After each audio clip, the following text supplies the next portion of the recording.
Hi everyone, you're just in time for another great story. Smurfette and the Lost Village, adapted by Daphne Pendergrass, illustrated by Antonella Dalena, colors by Paolo Maddaleni. It was a beautiful day in Smurf Village, but Smurfette was sad. She wanted to have a Smurfy purpose like the other Smurfs. Hefty Smurf was strongest, Brainy Smurf was smartest, and Clumsy Smurf was, well, clumsiest. Smurfette was different. The evil wizard Gargamel had originally created her from a block of clay. He wanted Smurfette to be evil, but Papa Smurf had helped her become good. Ever since, Smurfette had wondered. What was she best at? What was her purpose?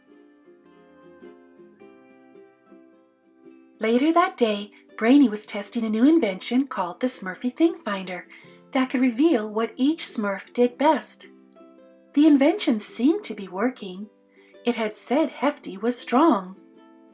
Maybe your machine can Smurf me what I'm best at, Smurfy said to Brainy. But when she tried to use the machine, it broke. Somehow, Smurfette took the energy out of it. Now she felt bad for breaking Brainy's invention and for not having a purpose. Hefty had an idea to cheer her up. Smurfboarding.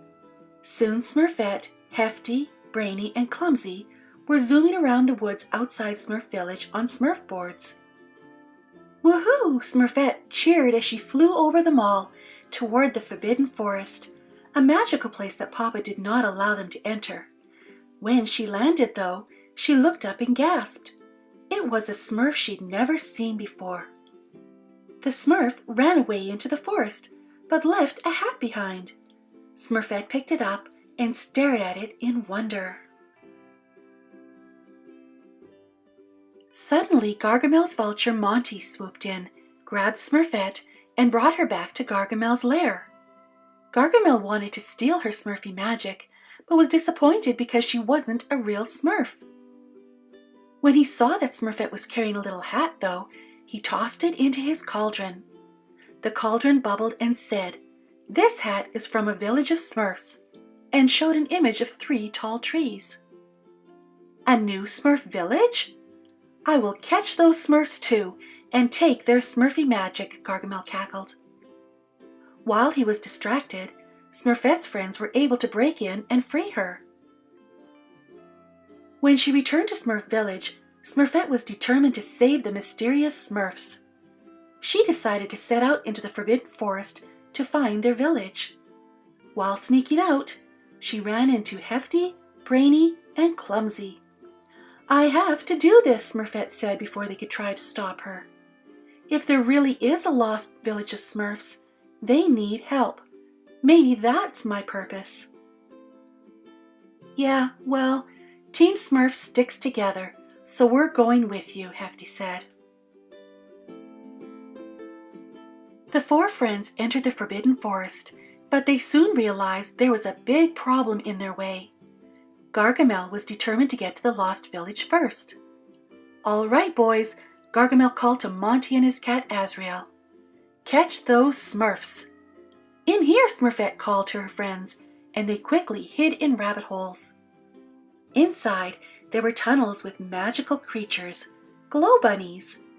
The bunnies were very friendly, and they swept the Smurfs up onto their backs.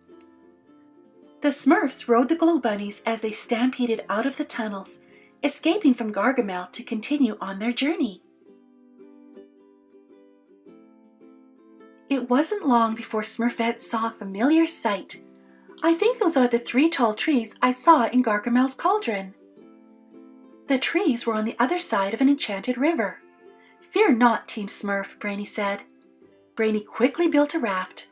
The Smurfs hopped on, waved goodbye to the glow bunnies, and sailed off. Their peaceful river ride quickly turned rocky. Teen Smurf rushed to steer the raft away from Gargamel, who was just downstream, floating on a log. Wham! Gargamel's log collided with a boulder and he fell into the river. "Help! Please! I can't swim," he said. Thrashing about in the water, He really did look like he was in trouble. "We gotta help," Hefty said. Brainy and Clumsy were surprised that Hefty wanted to help Gargamel, their enemy. "I hate Gargamel more than anyone, but we're Smurfs," Smurfette told them. "We Smurf the right thing." With that, Hefty steered the raft back to Gargamel. Gargamel knocked the Smurfs into the water and they tumbled over a waterfall. Team Smurf swam to the riverbank, wet but unharmed. Before they had time to catch their breath, arrows rained down on them. A group of strange, masked creatures herded the Smurfs into the woods and stopped when they arrived at a grassy grove. "Who are you? What do you want?" Hefty asked the creatures. One of them removed its mask, revealing a girl Smurf. "I'm Smurf Willow," she said. "I'm the leader, and these are my friends, Smurf Blossom and Smurf Storm." The creatures began taking off their masks. They were all girl Smurfs.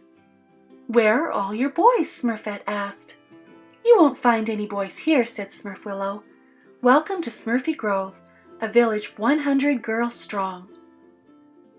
Smurfette was in shock, but there wasn't time for chit-chat. "We came to warn you about the evil wizard Gargamel," Smurfette said to Smurf Willow. Smurf Willow wasn't worried. The 3 tall trees that marked the village weren't trees at all. They were the waterfalls that Team Smurf had fallen in, and the trees that Gargamel had sailed toward were actually part of the Swamp of No Return. Still, Smurf Storm and Clumsy went to the swamp to make sure Gargamel was gone for good. They rode on the back of a dragonfly. Meanwhile, Smurfette, Hefty, and Brainy took a tour of Smurfy Grove. It was beautiful. Unlike the Smurfs in Smurf Village, the Smurfy Grove girls didn't do just one thing. Each Smurf was strong and smart and kind and creative and more. Hefty and Brainy had fun trying new things. They even sewed quilts. Smurfette was in awe. She flew in the air using flower petals, painted, took archery lessons, and zipped around on leaves pulled by bees. Smurfette smiled, but then there was a commotion outside. Suddenly, Smurf Storm and Clumsy returned from the swamp with bad news. "They were right," Smurf Storm told Smurf Willow. "Gargamel is on his way, and Smurfette led him right to us." Her words hit Smurfette like a ton of bricks. In a way, she had led Gargamel to Smurfy Grove, even if it wasn't on purpose. "Smurfette came to help you," Hefty shouted back. As the Smurfs started arguing, Papa Smurf showed up. "You 4 Smurfs are coming home with me right now," he said. He was angry at Smurfette and the others for leaving home. Then Smurfette explained that Gargamel was nearby, and Papa became worried. "We've got to clear out of here before Gargamel finds—" Boom! Before he could finish his sentence, Papa and Smurf Willow were hit with Gargamel's freeze spells. There were more flashes as Gargamel froze more of the villagers, along with Hefty, Brainy, and Clumsy. "Prepare for Garmageddon," Gargamel cackled, towering over the Smurfs. Then the evil wizard began scooping them up into a bag to take back to his lair. "Smurfette, how could you do this to us?" Smurf Blossom said between tears. "Because it's her purpose," Gargamel answered with a laugh.